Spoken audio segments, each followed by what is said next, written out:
I've been sober for almost 5 years, and today I want to go down the list of a couple of the most important ways sobriety has changed my life in the best way possible. If you don't know me, my name is Abby. I am a sober solo mama, and on April 24th, God willing, we will celebrate 5 years clean. For me, I had to get sober, so sobriety changed my life for the better in literally every single way, but there are a lot of people that are just sober curious, people who are able to live life successfully while also successfully drinking or partying. But they're just curious, how would they feel? What would change in their life? And so this doesn't have to be for any like hardcore addicts. However, if there are any watching this, you deserve a better life. You should go get sober. But if there are also just sober curious people who just want to do it as like a lifestyle change or just to experience something new or different, to provide some of the ways that sobriety has changed my life for the better for you. So if you are interested, stay and hang out for a little while. If you are already subscribed to my channel, I'm so glad that you're here. I'm so glad that you're back. And if you are new to my channel, welcome. We'd love to have you. Hit the subscribe button, join the fam, smash the notification bell if you haven't already so that you never miss a fresh upload, and let's jump right into the video. Okay, so like I said, for somebody like me, it was like I was given a platter, and there were two options on that platter for me to take. It was either sobriety or a tombstone in a 6-foot grave. You know what I mean? So for me, it wasn't like, I want to get sober just to see how my skin will change. And it was a lot deeper for me. So I can say like flat out with no questions asked, sobriety not only changed my life, sobriety saved my life. I've had enough experience and enough time under my belt that my opinion on this topic could be decently reliable, right? With that being said, we're not going to go into all the obvious things like the fact that sobriety gave me custody of my child back. It gave me a life worth living. Those are obviously like the major points. With this video, we're gonna get into some of the deeper ones that I think a lot of the world may be a little bit more curious about. Starting off strong, sobriety gave me the ability to leave my house without having a panic attack. You know, I'm somebody who realistically has been struggling with anxiety since I can remember. Like, I don't ever remember a time in life where I did not experience anxiety, and it wasn't situational. And when I was a kid, I didn't understand what that was. I didn't understand why I felt like I was about to go on a roller coaster, even though I was sitting in math class learning algebra. That I could talk about for days. But with me, mental health, it's deep, right? Because I didn't really reach out. I didn't really tell my parents when I was younger. And so I think that probably contributed to me coping with substances down the road when I became an adult. It's like, I had suffered in so many ways with depression and mental health issues and anxiety for so long that when I started drinking in high school and dabbling with substance, it was the first thing ever in my life to take away these feelings that I had been battling for literal years. So I immediately clung to that crutch, and I utilized that. Oh my God, I utilized alcohol in every single social setting. It's been long enough now in my sobriety where I know how to handle whenever those instances do occur. So it's not that it like never ever happens, but it's way, way less common than it used to. I mean, I lived in survival mode for like 10 years. Like even before, I was drinking heavily or using substances, I've been in survival mode for a very, very long time. And if you can relate to that, the moment where you're finally out of survival mode, it's something that you can't put a price tag on it. Nor is it something that I can explain with words.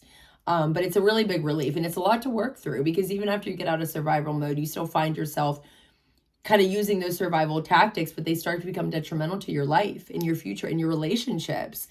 So you really have to work through those things. And sobriety gave me the ability to do that. Sobriety gave me the ability to face my problems head on. When I was no longer numbing things with substance and alcohol, my problems are right there in my face. I have to face my problems head on. And you know what? It's the better way to do it, because then it's just gone and I got it done. Otherwise, my metaphor that I like to use with life is we all have a life backpack on. When we just numb things with substance and we don't handle things, we just throw the problem in our backpack, and we keep doing that. We keep doing that. Before you know it, you have this backpack that is so heavy, you can barely walk. And then you begin to crawl. And then when you can't crawl, you start to army crawl. And when it becomes too heavy for that, you just like fall flat and you just lay there and you're like lifeless, right? Nobody wants to live that way. You have to unpack all that shit. You got to work through it. So if you just do it right there when the problem arises, you're good. Get it done. Because if you save it for later, then what are you going to deal with? Anxiety. Okay, let's move on. Next thing, kind of touched on this, better relationships.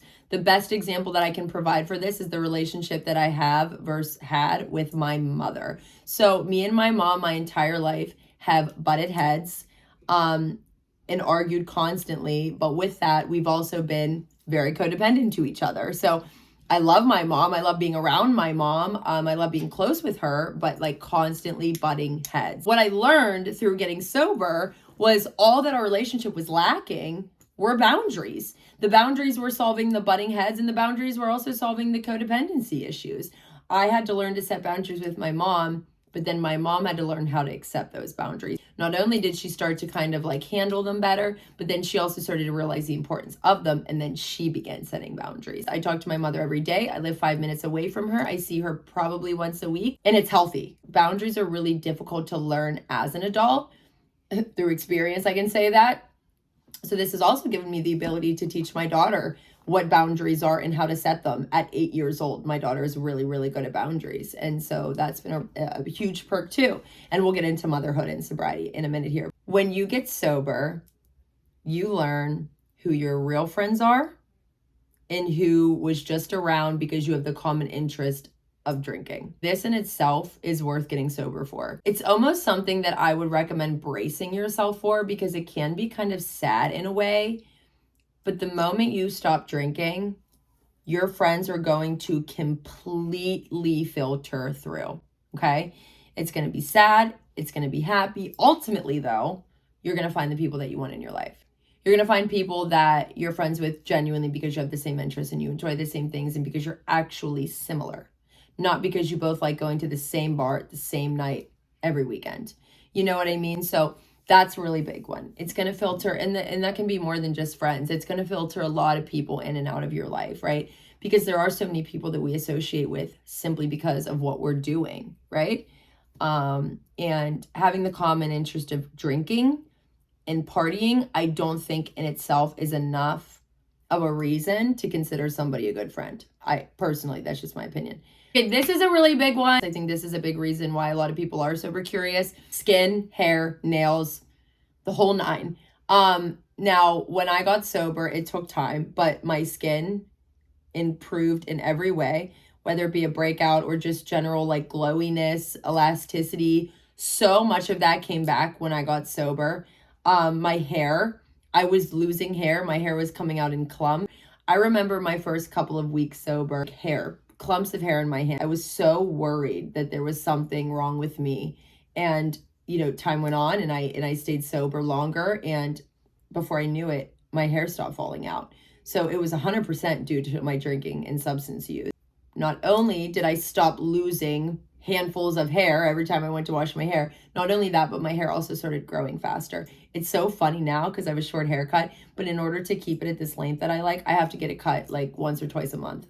So yeah, another thing, you know, weight is a tough one, because there are a lot of people that want to lose weight. And then there are other people whose goal within getting sober is to gain weight. And for me, when I first got sober, I was obviously very thin. I was very lacking nutrients, very, very thin. When I first got sober, I gained weight. It was much needed weight gain. But then I balanced out.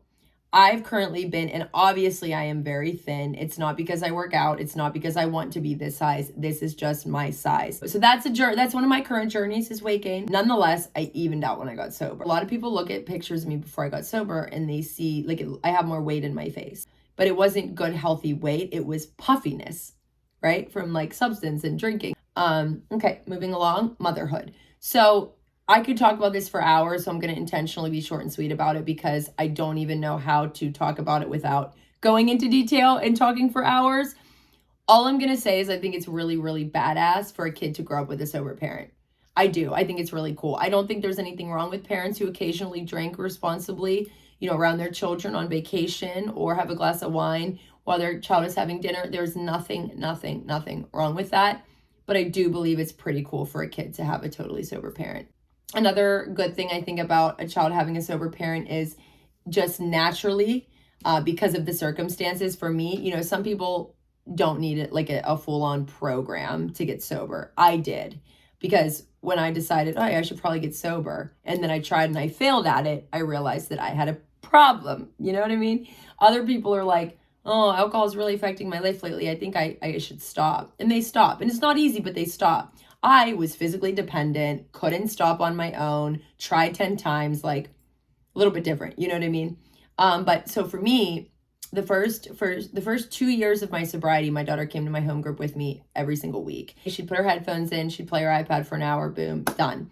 But if you ask my daughter, what is AA or what is a program in that regard, the way she'll explain it to you is this. She says, all the people that are in that room together, they all have the same problem. And when they come together and talk about those problems, they all feel better.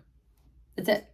That's it. And she's right. That's literally the best way to put it. And the reason I bring that up is because even in high school, I didn't even know what AA was. We had no education. We had the DARE program in middle school where we were like forced to sign a paper by a police officer. And that was it. I wouldn't even have known where to turn if I needed to.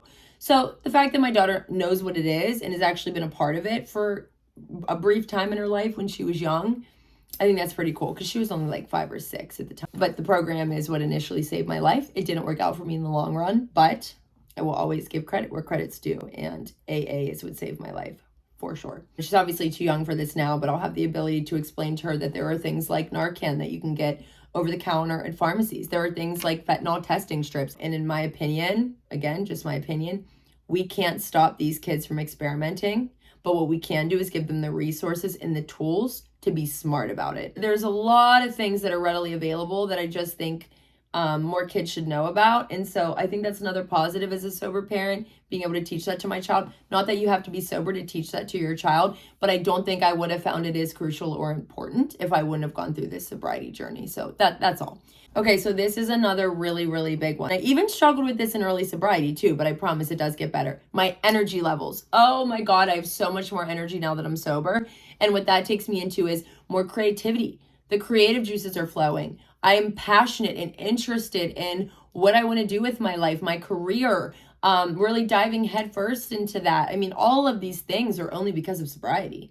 The amount of energy and the time that I have to focus on passions, things I enjoy, work, my business, while still being able to balance motherhood, like co-parenting, and all these other aspects of my life. Sobriety has given me the ability to do that, to be able to juggle these things, schedule things out appropriately, and commit to things and pull through with those commitments. Finances.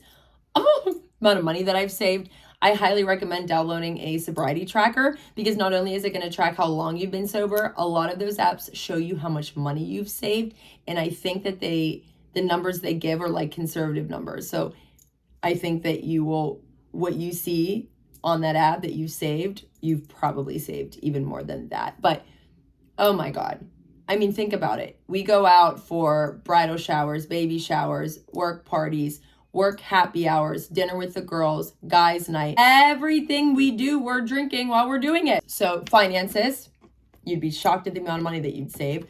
In fact, if you are sober curious or you plan to get sober just to see how it changes your life, I recommend you do something. Pay attention to the amount of money that you're spending on alcohol. Whenever you stop drinking, I want you to set aside that same amount of money per month that you would have spent on alcohol, and I want you to put it in a vacation jar. And then one day, when you are able to go and take that vacation, whatever it is that you've always wanted to do or see, I want you to go do it. And I want you to stop in your tracks on that trip, and I want you to close your eyes and embrace the fact that you are here right now in this moment, in this place, because of your sobriety. I think that would be a really cool thing. I want you to do that. Let me know how it is. I bet it would be cool. All right, we're on to the last and final one, and that is confidence. Oh, baby, that shit skyrocketed when I got sober. And obviously, there's a lot more than just sobriety that goes into it. I worked on myself. I spent time alone. All of the other things I've mentioned in this video definitely contributed towards my confidence. None of it would have been possible without sobriety. My confidence, babe, you think alcohol gives you confidence? Get sober. Get sober. You have a whole new outlook. I always used substance and alcohol to get me to like go on that first date, right? Or like meet that guy, or meet a bunch of new intimidating girls, or go to that first Christmas work party ever at the new job. You think it's alcohol that gets you through it until you get sober. I'm telling you, you will experience a whole new level of confidence. It's almost a high. And that's not to be mistaked with ego and pride.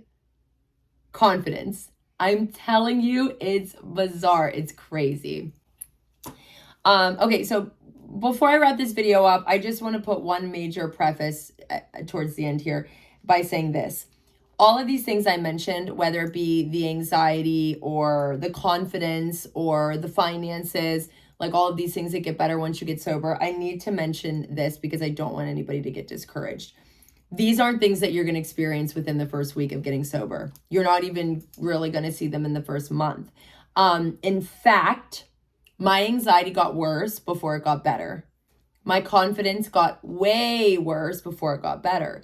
You have to think, you've been using alcohol or substance to, I don't know, numb these feelings, or to give you this confidence, or to, you know, whatever it is, or to get rid of this anxiety for so long. You've been coping this way that when you take it away, your body's going to get confused and it's going to freak out a little bit. So you're going to feel that maybe your anxiety is a little higher. You might put on weight really quickly because all these nutrients you were lacking, you're now putting back into your body. You know, so please, if things get worse before they get better, know that they are gonna get better. They are. It's impossible to just like snap your fingers, get sober, and everything just gets better. So prepare yourself for all of these things. If you guys enjoy this video, I can make another one and we can talk about ways to prepare for sobriety. If you have the luxury of like preparing for it, you know, we can do like a checklist, a sobriety checklist. We can do a lot of other things. So let me know if that's anything that you'd be interested in. But I need you to know that, you know, things that are worth doing are not overnight things. So like the biggest things in life that will change your life are not things that you can do in a day, a week, or even a month. They are things that are really complicated and difficult to achieve, or else everybody would be achieving it. But watching these kinds of videos, collecting the tools that you need, writing checklists, journaling. Journaling is a great way to document your journey. Highly recommend. So if I had to leave you with anything at all, I guess the biggest thing that I would tell you is it is a slow process, but quitting will not speed it up. No matter what you choose to do or not do, time is still rolling, and it is a thief and we cannot get it back.